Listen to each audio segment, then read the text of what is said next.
Welcome to Mastering Flower Photography. My name is Amy Renfrey. I'm a digital photographer, digital photography teacher and author. I've put together this video presentation for you today to help you get started in mastering the art of flower photography. Photographing flowers are absolutely beautiful. Whether you do it professionally as a florist, or whether you sell your prints, or whether you just love flowers that much that you want to photograph them and either give them away to your friends or hang them as prints on the wall, this tutorial will really help you. So let's get started. There are three main things to remember in flower photography. A tightly cropped flower photo always works best. What this means is that we need to eliminate a lot of irrelevant background subjects, and I'll go into that in just a moment. We're always aiming for even light in a photograph, particularly with your flowers, because the closer you move into the flower, the less light you're going to have, simply because a flower usually is a small subject to work with. So one of the things I recommend to do is photograph your flowers on a cloudy day. That will give you an even light. So what you're aiming for is light that's evenly spread across your photograph. The next thing is to always keep your flower in focus. It can be very difficult to get close up to a flower and still maintain the sharp clarity and focus. I'll go into that in a moment. Here's an example of a tightly cropped flower photo that works really well. I've deliberately included a black and white photograph in here to show you not to forget about black and white photography with your flowers.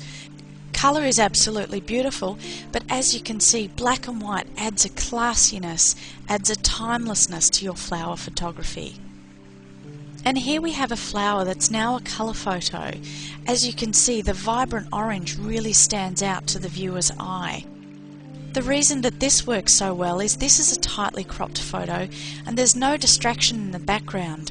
You can plainly see that there's grass in the background, but there's nothing to distract our eye from the main subject or the beauty of the photo.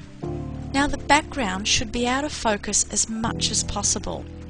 I've included this photo. This is actually a sepia photo, and I've included this as well as the black and white to show you how beautiful flowers can be in sepia and black and white as well as colour. These are other mediums that I encourage you to use also. A lot of people ask me, what is the best setting to have the camera on when you're taking pictures of flowers? Well, I can honestly say that if you change the dial to the flower setting up the top, as you'll see there where the arrow is, you'll get clearer shots up close. Now this does sound a little obvious, but how does this work? This is commonly known as a macro setting in photography. Macro simply means all-encompassing, or big if you like, for basic terms. And flower photography works best with macro. What this setting actually does, it allows you to get closer into the subject, being your flower, without losing the definition and without losing focus. If you continue with your flower photography and you find that the flower setting is not quite enough, what you can do is you can invest in some macro lenses. If you have an DSLR camera, you will find that you'll have the ability to have interchangeable lenses. That means you can unscrew the lens from the front of the camera and simply screw on your macro lenses to give you a sharp, close-up definition shot of your flower. If you don't have a camera that has this facility, then here's a quick little tip that you can use at home. If the macro setting is not quite enough, what you can do is practice with a magnifying glass. It's a very basic example, I know, but it will help you get into thinking about how flowers are best taken. Now don't forget, if you are using a magnifying glass, make sure it's squeaky clean. Make sure that you clean it with proper lens cleaning equipment, and you can buy a lens cleaning kit that does the job. So what about light, and how does light specifically work in flower photography? Now, as I briefly touched on before, you can take your flower pictures in low light, but the closer you get, the less light that you have on the flower surface. And the reason for this is simply because flowers are small subjects. So what about the flash? Oh, I wouldn't recommend it for flower photography at all. As you can see, this flower against the pot is not a great photo composition wise either, but as you can see, the flash completely overexposes the petals, leaving them lifeless and void of colour and vibrancy. Flash that's too close will usually overexpose most things. You see, think of a flash like a torch, and with a torch it extends a certain distance. And if you have something too close within that distance, you will find that it's just too bright. With your flower photography, always keep your camera still. If you're taking photos outside, you'll notice that they move in the breeze, and it can be quite hard to get an accurate shot sometimes. So the best thing to invest in is a tripod. It will keep your camera rock still. As an alternative, if you don't have a tripod, you can get what's called a mini pod, which is just a small tripod that rests on a wall or table. This is very handy for flower photography. So what about taking photos inside? You may have noticed in the past that you'll find your flower shots are quite disappointing inside, and that's for a number of reasons, mainly the light. It's just a little bit risky, so unless you have a lot of light in your home, I would recommend actually taking your flowers outside and shooting them in filtered light. You see, inside it's usually very dim, and there's not enough for a small surface like a flower to be taken well.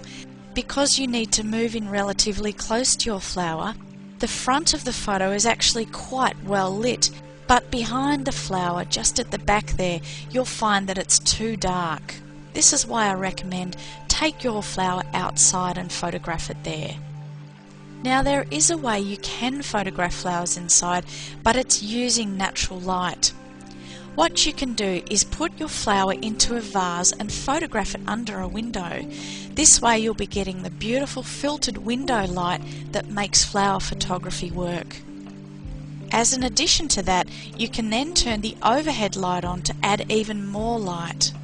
Another quick tip is use a mirror for the light on the opposite side of the window. What this does, it creates another light source coming from a different angle, and it will actually fill in some of your shadows. It creates a delicate sweet light to stop any hard shadows. Now, this is actually the same flower in sepia here. I took the shot of the yellow flower simply because I love the colour and I wanted to test out this window light theory. But I actually changed it because I didn't like the background. I moved in closer to cut the background out.